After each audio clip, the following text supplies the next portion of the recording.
Well, all of this, of course, raises a question. Is a person's identity or qualifications more important when nominating someone to the highest court? Yeah, let's bring in our panel to talk more about this. Reporter from the Daily Caller and Newsmax contributor Chrissy Clark, and host of Stacy on the Right and Project 21 co-chair Stacy Washington. Stacy, your thoughts right now?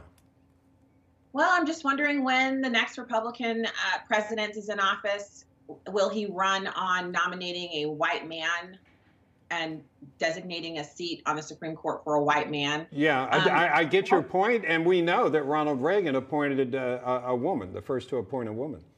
Right, and Republicans appointed Clarence Thomas, so it's not like we haven't, we've had a wide variety in both parties of appointees, but the issue I'm pointing out is all of the qualifications that they're saying about these judges.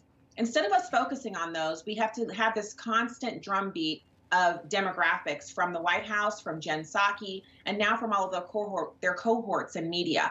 This is ridiculous. If those 6 or 7 people that they are pulling from, they're going to take their 3 potential nominees from, are well qualified, there's actually 8 there, then why do we have to mention the fact that they're Black women? It's because the Democrats only see us as Black people as our demographics and what they can offer us as tokens. And so these people might be consequential if any one of them makes it to the Supreme Court, but their contributions are minimized by the focus on their race and their gender. Yeah. And it's also, it's a ploy for them to gin up votes in the midterms because they know Black voters are dissatisfied. Yeah, I agree with that. It does a disservice to these women who may all be remarkably qualified because you immediately put the focus on their gender and their race. That's always been the argument against quotas. I mean, I've worked with people of color that said that it bothers them. Sometimes people assume they got their job because of their race. Yeah.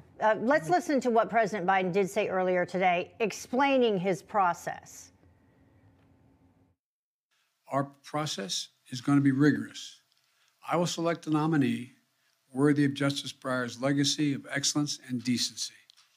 While I've been studying candidates' backgrounds and writings, I've made no decision except one. The person I will nominate will be someone with extraordinary qualifications, character, experience, and integrity. And that person will be the first Black woman ever nominated to the United States Supreme Court. Yeah, I mean, Chrissy, you could have just ended it with integrity. Right there. Yeah. Then he threw in the next. Yeah. Right, of course. Well, this is placating to his base, which he's lost because he was unable to pass BBB. In fact, I think this is the best thing that could have happened to Joe Biden. He has a fluttering administration right now. He can't get his party in line to get his premier voting rights bill passed. This is kind of the best news that he could have gotten. And so I think placating to that base that really does care about voter, identity and whatnot, this is a great news for him. What I also want to say, though, is that it really doesn't matter whether this woman is Black or not. What comes down to is ideology with Democrats. They're actually really good. The left in general is very good at pushing their nominees through, even if it's a 50+1 margin.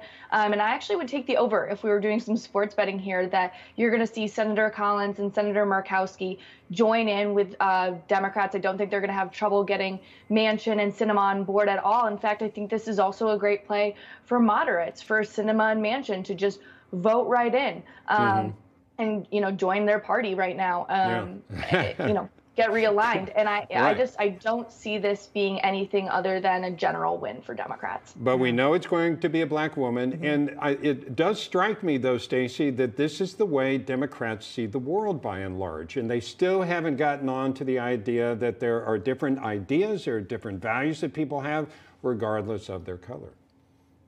Yeah, so Bob, I think when Chrissy just mentioned a second ago that it's the ideology, this is what Democrats are so good at. They'll have us talking about race and how wrong it is for them to hone in on her gender and her race. And we won't discuss the really crazy, outlandish living Constitution views that all nominees have. So Chrissy, you hit the mark there. We really need to refocus our efforts in opposing this nominee, even though, with our Rhino Republicans, she's gonna get through whichever one it is.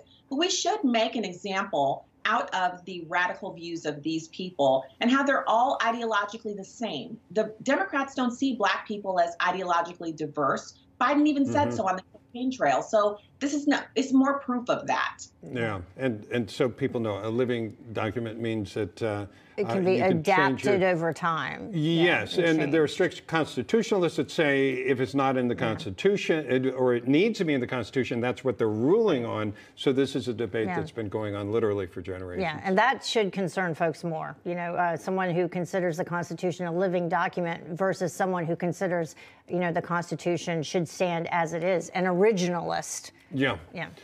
Okay. Stand by, folks. We're going to come back.